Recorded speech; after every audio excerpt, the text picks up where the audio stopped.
Taste the Daily.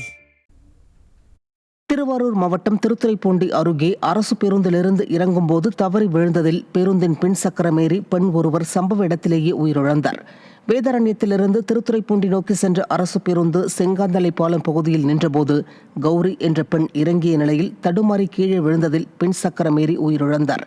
அவரது உடல் மீட்கப்பட்டு பிரேத பரிசோதனைக்காக அனுப்பி வைக்கப்பட்டது. இந்த விபத்தின் சிசிடிவி காட்சி வெளியாகி பெரும் பரபரப்பை ஏற்படுத்தியுள்ளது.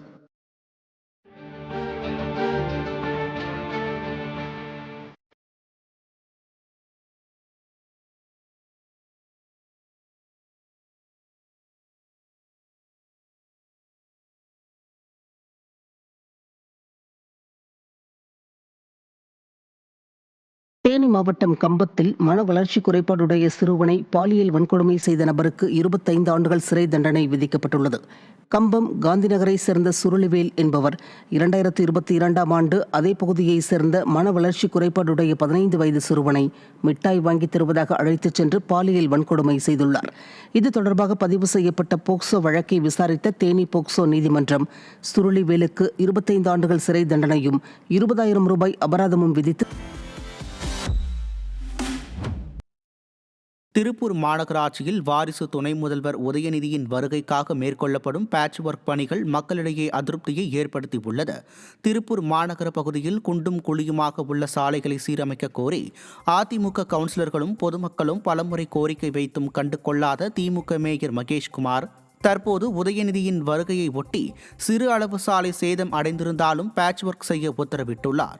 மேலும் உதயநிதி வருகை தர உள்ள இடத்தில் தூய்மை பணியாளர்களை குவித்து தூய்மை செய்து வருவதாகவும் குற்றம் சாட்டும் மக்கள் வரி செலுத்துவதற்கு மட்டும் மக்கள் வேண்டும், நல்ல சாலைகளை அனுபவிக்க உரிமை இல்லையா என மக்கள் கேள்வி எழுப்பி வருகின்றனர். நாகப்பட்டினத்தில் இருந்து இலங்கை காங்கேசன் துறைக்கு வரும் ஜனவரி 2ஆம் தேதி முதல் மீண்டும் கப்பல் சேவை தொடங்கப்படும் என்று கப்பலை இயக்கும் சுபம் நிறுவனத்தின் நிர்வாக இயக்குநர் சுந்தர்ராஜ் தெரிவித்துள்ளார். இது தொடர்பாக நாகையில் செய்தியாளர்களை சந்தித்த சுந்தர்ராஜ் 9,700 ரூபாயாக இருந்த இருவழி பயண கட்டணம் தற்போது 8,500 ரூபாயாக குறைக்கப்பட்டுள்ளதாக தெரிவித்தார். இங்கிருந்து போகக்கூடியவங்க விடியகாலம் 5 மணிக்கெல்லாம் நமக்கு போர்ட்டுக்கு வந்துடுறாங்க. அவங்களுக்கான உணவு ஒரு பெரிய ஒரு சிரமத்துக்கு உள்ளான விஷயமா இருந்தது.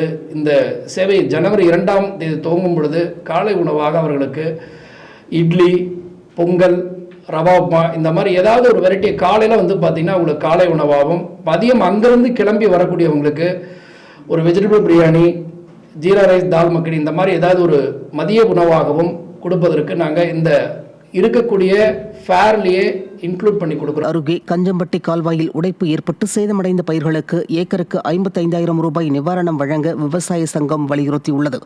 பொதுப்பணித்துறையின் கட்டுப்பாட்டில் உள்ள இந்த கண்மாயின் தென்பகுதி கரை தரமற்றதாக உள்ளதாகவும் அப்பகுதியில் தடுப்புச் சுவர் அமைக்க வேண்டும் என்றும் பலமுறை புகார் அளித்தும் மாவட்ட நிர்வாகம் எந்த நடவடிக்கையும் மேற்கொள்ளவில்லை என விவசாயிகள் குற்றம் சாட்டுகின்றனர்.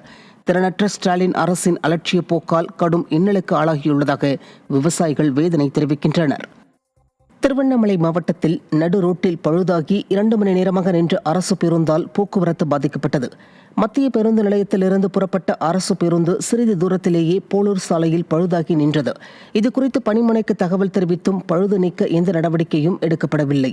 இதனையடுத்து போக்குவரத்து ஊழியர்களை பேருந்தை தள்ளிச் சென்றனர். பழைய பேருந்துகளுக்கு பெயிண்ட் அடித்து புதிய பேருந்து என ஏமாற்றும் ஸ்டாலின் ஆட்சியில் போக்குவரத்து துறையே ஆட்சியில் நிலவும் நிர்வாக சீர்கேட்டை எடுத்துக் காட்டுவதாக பொதுமக்கள் விமர்சிக்கின்றனர்.